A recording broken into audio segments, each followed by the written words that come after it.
Olá, meus amigos, tudo bem? Bem, espero que sim. Estamos de volta aqui então para darmos continuidade à nossa leitura e estudo do livro dos Médios. Nos encontramos no capítulo de número 5, número 6, está aqui, e na segunda parte, ok? Aqui que estão chegando pela primeira vez aqui, sejam muito bem-vindos. E se vocês se inscreverem no canal, terão acesso às postagens anteriores. Ok? Nossa leitura e estudo aqui se faz por aproximadamente 30 minutos. Portanto, quando o capítulo é muito longo, eu divido ele por partes. É por isso que nos encontramos, então, na segunda parte. Então, vamos dar logo início ao nosso trabalho. Número 15. Sendo o pensamento uma espécie de evocação, compreende-se que provoque a presença do espírito. Mas, como acontece que, frequentemente, as pessoas nas quais mais se pensa que se deseja ardentemente rever, não se apresentam jamais em sonho, enquanto que se vêem pessoas indiferentes e as quais não se pensa de nenhum modo. Bem, ele está questionando aqui, faz uma pergunta ao espírito. Como é que pode, a gente se preocupa com algumas pessoas, coisa e tal, que pessoas que a gente querida, etc e tal, e queremos encontrar no sonho e a gente não consegue. Mas como é que pode a gente conversar com pessoas que a gente sequer pediu para encontrar, pessoas que a gente não conhece? Como isso acontece? A resposta é a seguinte: os espíritos não têm sempre a possibilidade de se manifestarem à visão, mesmo em sonho, e malgrado o desejo que se tem de vê-los. Então, nem sempre a condição daquele espírito, daquela pessoa que a gente quer reencontrar, ela está em condição, aquele espírito está em condição, ok? Nem sempre. Ele continua.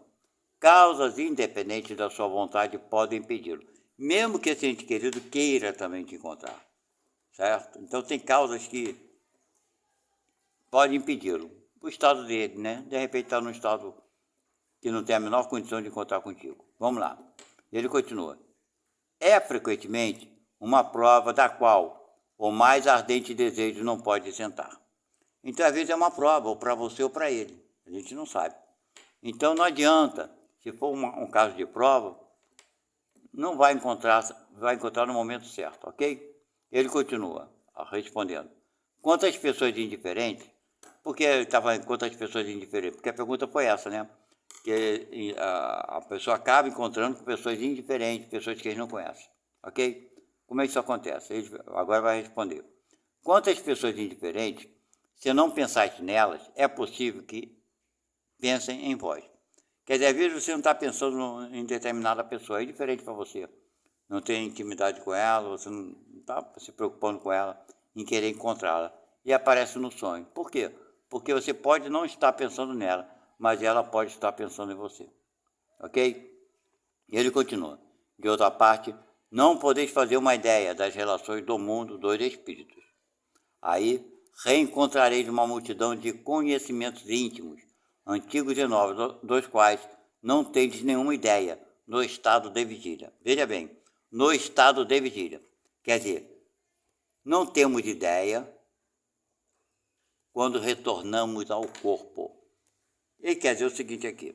Tem muitas pessoas que a gente sonha que a gente não conhece da vida atual. Não conhece. No estado de vigília, quando a gente acorda, fala, eu sonhei com um cara, estava conversando com ele como se tivesse uma amizade, como se eu conhecesse há muito tempo. E eu não conheço ele de lugar nenhum, não lembro dele. Aqui, no estado de vigília, a gente não lembra. Mas lá, quando estávamos na pátria espiritual, no momento do sonho, do sono do corpo, né? A gente estava conversando com essa pessoa, a gente lembra dela assim, de que vida é, das coisas que partilhamos, das coisas que vivemos, das coisas que vivenciamos, das experiências que passamos de vida passada. Vocês entenderam? É por isso que quando a gente chega aqui desse lado aqui, acorda, e a gente pensa que não conhece. Mas como é que você vai conversar, ter tanta intimidade com quem você não conhece? Por quê?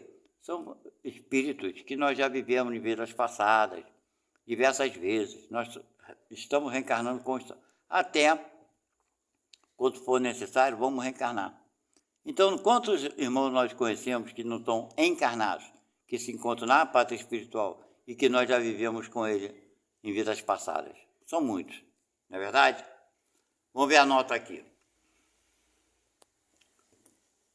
A nota fala o seguinte: quando não há nenhum meio de controlar as visões ou aparições, pode-se, sem dúvida, colocá-las à conta de alucinações. Olha bem, vamos lá. Quando não há nenhum meio de controlar as visões ou aparições, pode, sem dúvida, colocá-la à conta. Não quer dizer que seja verdade, tá? Dizer que é uma alucinação. Mas quando são confirmadas pelos acontecimentos, não se poderia atribuí-las à imaginação. Tais são, por exemplo, as aparições no momento da morte, em sonho ou estado de vigília, de pessoas às quais não se pensa de nenhum modo e que, por diversos sinais, vêm revelar as circunstâncias de todo inesperadas de seu falecimento. Viram-se muitas vezes cavalos se empinarem e recusar avançar adiante, diante de aparições que amedrontam aqueles que o conduzem. Se a imaginação produz coisa entre os homens, seguramente ela nada afeta os animais. Além de que, se as imagens que se veem em sonho fossem sempre um efeito de preocupações da vigília, nada explica por que, frequentemente, não se sonha mais com as coisas em que mais se pensa. Bem, aqui está sendo bem claro, né? Se fossem umas visões que você, por exemplo, uma pessoa morreu e coisa e tal, e você fica com aquela mente tua presa, quer encontrar, quer ver, pode ser uma coisa da tua imaginação. Agora, quando você não está nem pensando na pessoa, naquele momento, aquele espírito lhe aparece, já é uma comprovação que não é da tua imaginação, você não estava pensando nele, naquela pessoa. E quantos casos existem que a pessoa morre e vem avisar, você nem sabe que a pessoa morreu, parente teu, um conhecido. Não estou falando que acontece isso com todo mundo, mas existem relatos disso, né? Que a pessoa morre e vem avisar, estou morto, coisa e tal, para você fica assim sem saber, aí liga para a pessoa, liga lá para o parente, sei lá o que, entra em contato, fulano morreu essa noite de repente. Eu vou contar uma coisa para vocês aqui, que é um fato verídico que aconteceu com uma conhecida minha, né? Bem, enfim, nessa época nós éramos solteiros e a gente éramos colegas meus, amigos meus de fé, aquelas pessoas que ajudam assim espontaneamente uma outra. Eu gostava muito dela, ela gostava muito de mim, como amiga, como amigo, éramos assim. Aconteceu uma vez, ela tinha vários irmãos, era ela, mais uma, duas, três irmãs e mais três irmãos. Eram todos 6 no total, se eu não me engano. E a mãe, porque a mãe era viúva. O pai dela havia falecido, nem sei de quem, nunca tive curiosidade de perguntar. Mas enfim, eu acho que foi causa natural. Então, o que aconteceu com essa conhecida minha? Ela era médium e não sabia, começa por aí.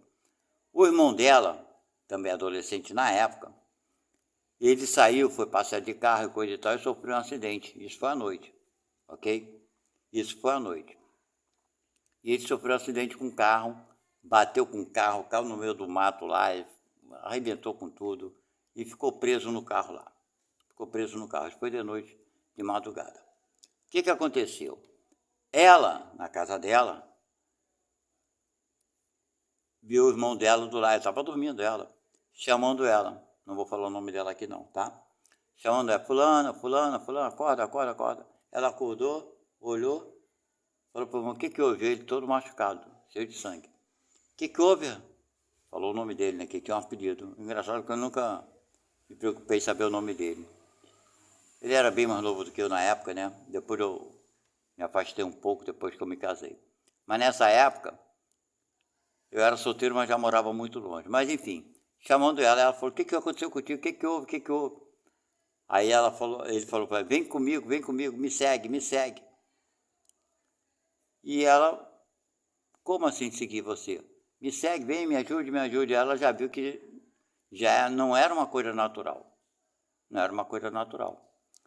Aí ela levantou e coisa e tal, pegou o carro dela, e ele do lado do carro, sentado no banco, falando, vai para cá, vai para lá, vai para cá, vai para lá, vai para lá, vai para cá. Aí, quando chegou numa estrada erma, com mato dos dois lados, ele falou, para aqui. Ela parou o carro. Aí ele fala, me segue. Ele entrou pro mato, adentro. E ela, meio alucinada, entrou no carro e encontrou lá o irmão dela todo arrebentado dentro do carro. Ela chamou o corpo de bombeiro. O corpo de bombeiro veio, levou ele para o hospital, ele viveu, não morreu, e coisa e tal. Então isso é para vocês terem uma ideia dessa verdade aqui. Quer dizer, ela não estava esperando por nada disso. Ela de vez em quando via uma coisa ou outra, mas ela não comentava com ninguém, né? Porque tinha vergonha, via espíritos assim de vez em quando. Então o irmão dela, também um espírito, para ter um poder desse de ir na casa, não é coisa para qualquer um, né? Vamos botar assim, sei lá. Então, ele sofreu um acidente, foi em casa, chamou a irmã, levou a irmã até o local do acidente, sabe? Eu não tenho como duvidar de tudo isso, porque eu visitei ele, depois que ele estava no hospital e coisa e tal, ela me contou essa história toda, que foi de madrugada e não tinha... E se ele ficasse lá mais horas, ele ia morrer, amanhecer morto, porque ele estava preso nas ferragens e perdendo sangue.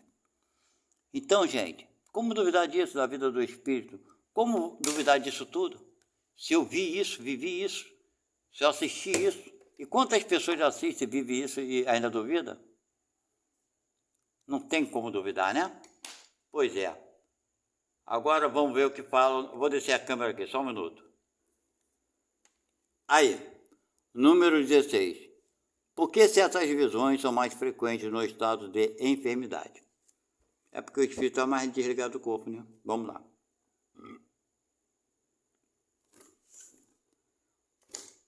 Ocorrem no estado de saúde perfeita, também ocorre, tá?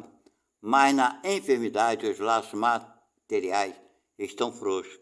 Aquilo que eu falei, o espírito está mais desligado do corpo. A fraqueza do corpo dá mais liberdade ao espírito, que entra mais facilmente em comunicação com os outros espíritos, né? Então isso é muito natural. Número 17.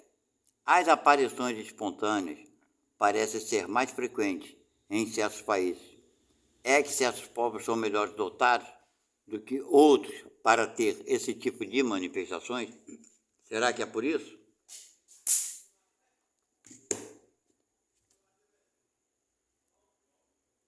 Vamos ver a resposta.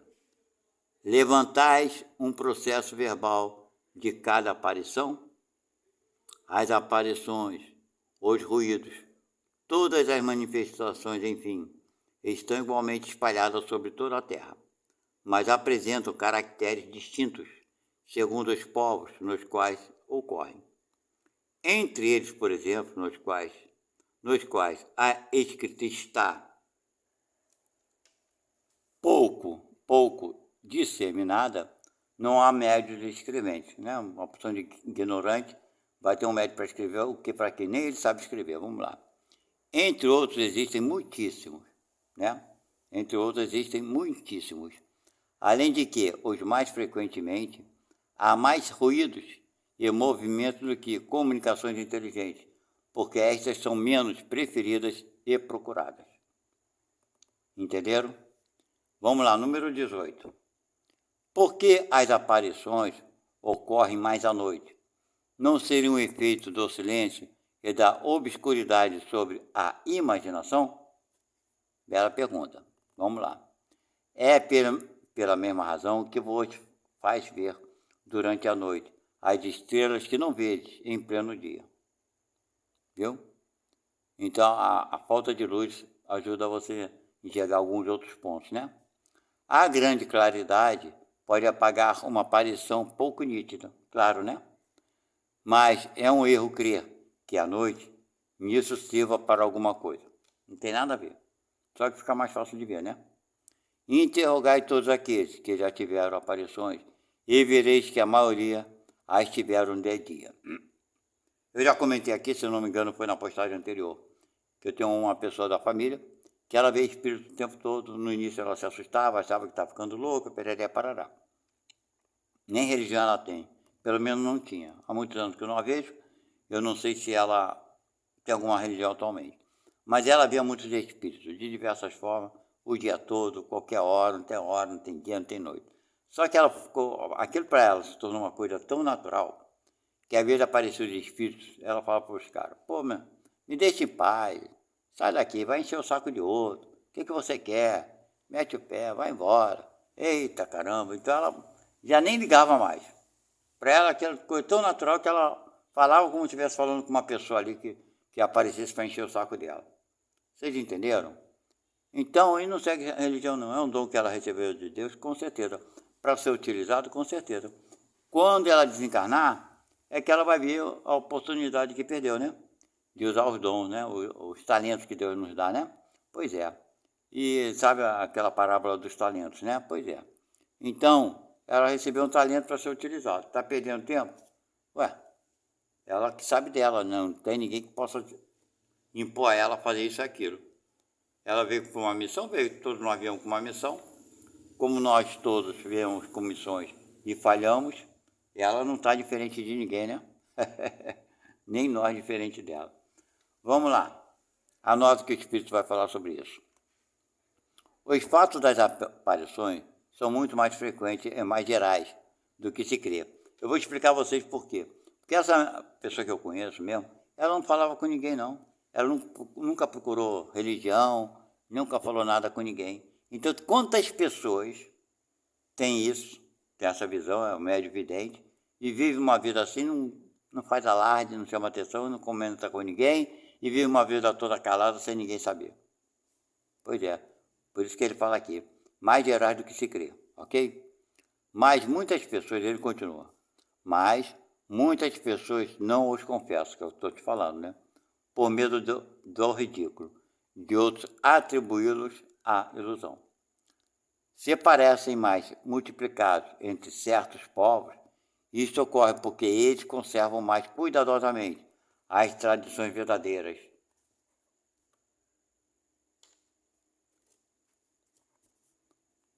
Ou falsas, quase sempre amplificadas pelo atrativo do maravilhoso, ao qual se presta mais ou menos o aspecto das localidades.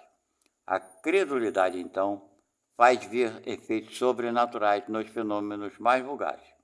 Que a pessoa, quando crê muito, acaba vendo coisa onde não existe, né? Então tem que ter muito cuidado quanto a isso.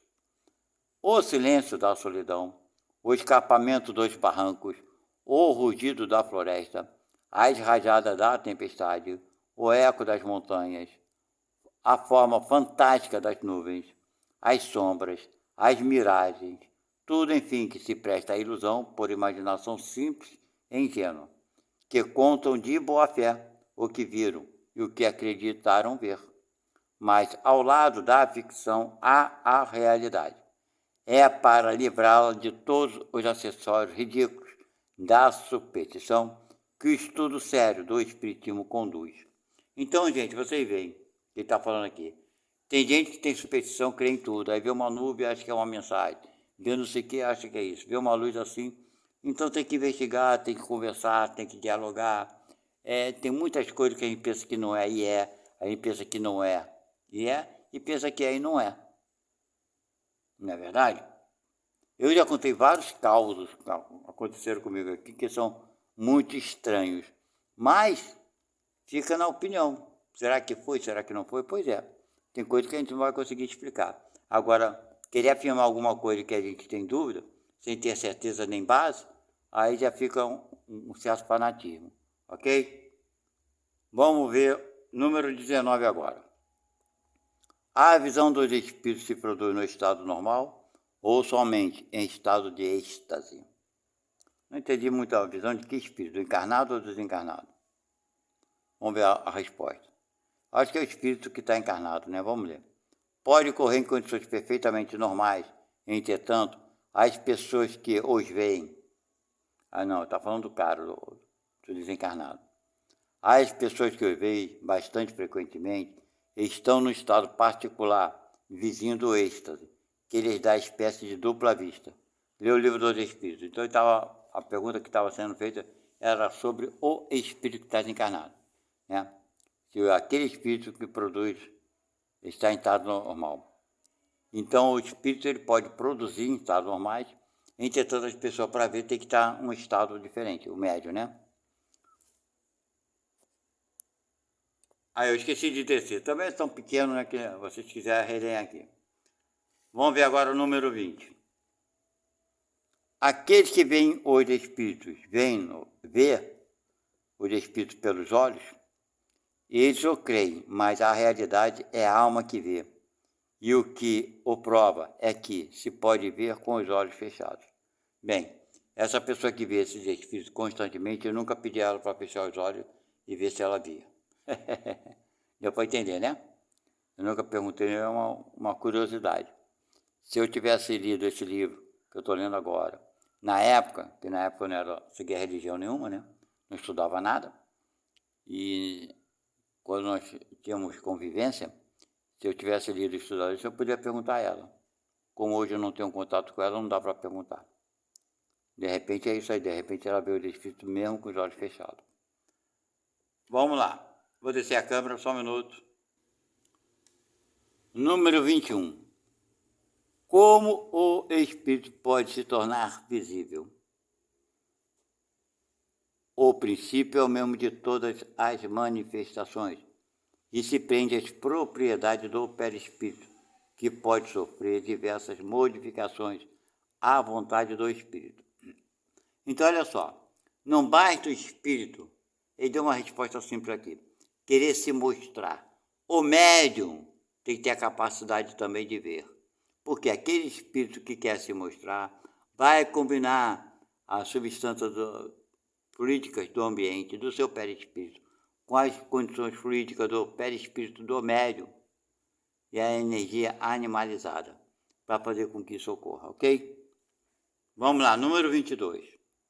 O espírito propriamente dito pode se tornar visível ou não, ou pode, se não, com a ajuda do perispírito. Quer dizer, ele pode ou não com a ajuda do perispírito, ou precisa do perispírito.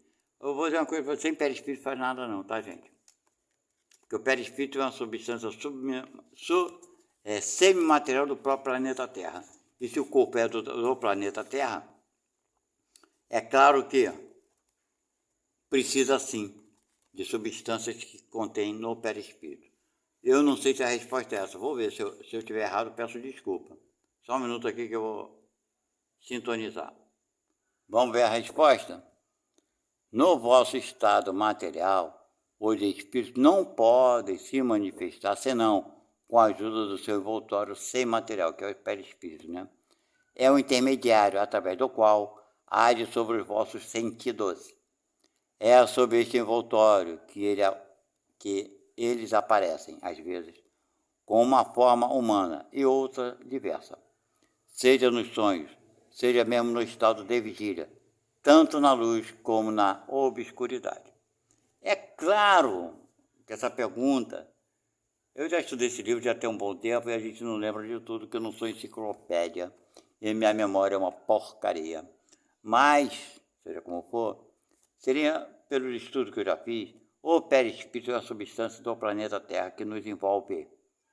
Nós, espíritos, não somos produto do planeta Terra. Vamos entender muito bem isso.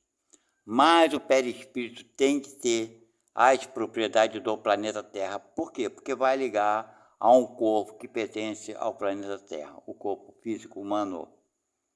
Ele é produzido com as substâncias mais brutas materiais do planeta Terra. E o perispírito é o intermediário entre as substâncias materiais mais brutas e as semimateriais, que é a parte energética, que irá nos ligar, espírito. Deu para entender, né? Então, sem essa substância, que é o perispírito, como é que ele vai se apresentar para o outro? Com o formato. Ele tem que ter o perispírito. E o perispírito é de onde? Foi tirado de onde? Ele trouxe o perispírito lá de outro mundo que ele veio? Não. Esse perispírito ele formou com as substâncias semimateriais do próprio globo. No caso aqui, do planeta Terra, ok? Vamos ver o número 23. Poder-se-ia dizer que é pela condensação do perispírito que o espírito se torna visível. Não é bem condensação. Ele faz uma certa mistura, né, do perispírito dele com energia do perispírito, energia do médium e energia do ambiente. Vamos lá. Vamos ver a resposta. Condensação não é bem a palavra, claro que não. Não é bem, a condensação não é a palavra. É antes uma comparação que pode ajudar-vos a fazer compreender o fenômeno, porque não há realmente condensação. Pela combinação, isso que eu falei, a combinação, não tem condensação.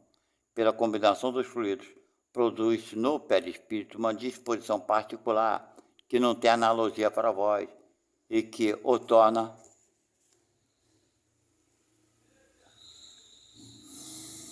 perceptível.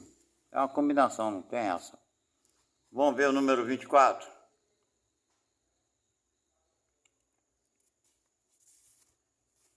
Os espíritos que aparecem são sempre inapreensíveis e inacessíveis ao tato. Vamos ver a resposta.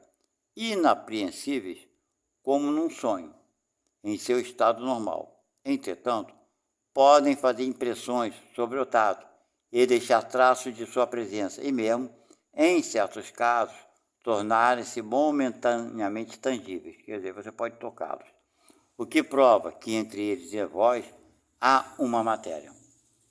Ok? Então existe uma matéria, sem material, mas é uma matéria. E ele faz com que você sinta que está tocando ele. Vamos lá, número 25. Todo mundo está apto para ver os espíritos? Claro que não, né? Vamos lá. No sono, sim, claro. Aí eu não estou falando do sono.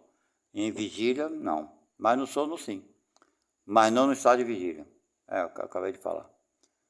No sono, a alma vê sem intermediários. Não tem corpo para atrapalhar. Na vigília, é sempre mais ou menos influenciada pelos órgãos do corpo, claro. Por isso, as condições não são sempre as mesmas. Claro, você está acordado, está dentro do corpo, né? Praticamente, você está ligado ao corpo com uma intensidade muito maior. Então, é claro que o corpo material vai o quê? Vai dificultar você ver o espírito, claro. Então, por isso existem os médios que vêm, ok? Mas no sono, sim, claro. Por que no sono? Porque o corpo pica e você vai lá para a casa do chapéu. Tu vai para a praia, vai para a praça, vai para outro país, vai para uma porrada de lugar.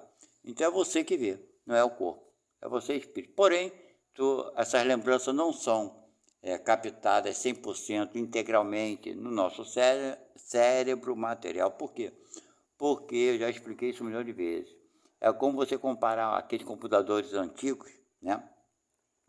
Que existia, lembra? Os computadores antigos eram enormes. Eram do tamanho de um prédio de 10 andares. Hoje tu tem um computador e um celular. Não é isso? Pois é, então vamos comparar assim. O cérebro do corpo é um daqueles computadores antigos. O cérebro do espírito é como se fosse um celular. É incompatível. Então você traz em pouco espaço muita informação, que é o caso do celular. Então nós trazemos nosso espírito, em nós espíritos, nosso espírito em nós espírito, muita informação, mas não cabe tudo dentro desse computador antigo. Ele é grande, mas não tem a capacidade de assimilar tudo. Entenderam? Entenderam, né? Então no sono, sim, a gente vai fazer muitas coisas que não vamos nem lembrar, porque o cérebro físico não vai captar tudo, não vai conseguir armazenar tudo, ok? O que você faz em 1 minuto na vida espiritual, talvez você leve 10 anos aqui na matéria para fazer. Deu para tu entender? Então, de repente, você trabalha na parte espiritual, faz um trabalho lá que aqui na Terra você levaria 10, 20, 30, 40 anos para fazer, para executar. Deu para entender, né? De repente você participa de tarefas lá do outro lado, se você é uma pessoa que gosta de ajudar. Pode ser que você esteja trabalhando há muito tempo, fazendo tarefas enormes, de um valor imensurável. Por isso, nós não devemos julgar também. É mais um motivo para não julgar, né? As pessoas que a gente acha que elas não são, só fazem besteira. Vamos deixar isso para lá. Não julgar ninguém. Ok? Então, nós paramos aqui. A vez do sono, sim, mas de vigília, não. Estamos com 29 minutos. Então, vou parar aqui. Marcar aqui, que na nossa próxima leitura será a terceira parte. Ok? Lemos uma folha e meia. Uma página, duas, 3 páginas. Ou melhor dizendo, uma folha completa, que é essa aqui, e meia. Ou uma folha e uma página. Sabemos que uma página é a metade de uma folha, né? E mais um pedacinho aqui. Bem, gente, espero que tenhamos entendido essa parte mediúnica, do que se falou aqui, do que se trata, se falando do sonho, do sono, da vigília, de poder ver os espíritos. Falamos que o espírito na parte, numa penumbra assim, é mais fácil de nós identificarmos uma luz do que de identificarmos a luz durante o dia, né? Pois é, acende uma lâmpada durante o dia, ela quase, você não vê efeito nenhum dela. Mas acende à noite, você vê a diferença, né? É assim que eles explicam. Muito simples, muito fácil, só não entende quem não quer. Ok? E volto a repetir, querem fazer comentário, perguntas? À vontade. No YouTube tem uma parte aí de comentários, ok? Concordando ou discordando, eu estou aqui sempre apto para responder a todos vocês. Fiquem na paz de Deus. Aproveite o carnaval para descansar, para fazer as coisas boas e não abusar daquilo que não deve abusar. Fiquem na paz de Deus. Até a próxima. Tchau. Até segunda-feira.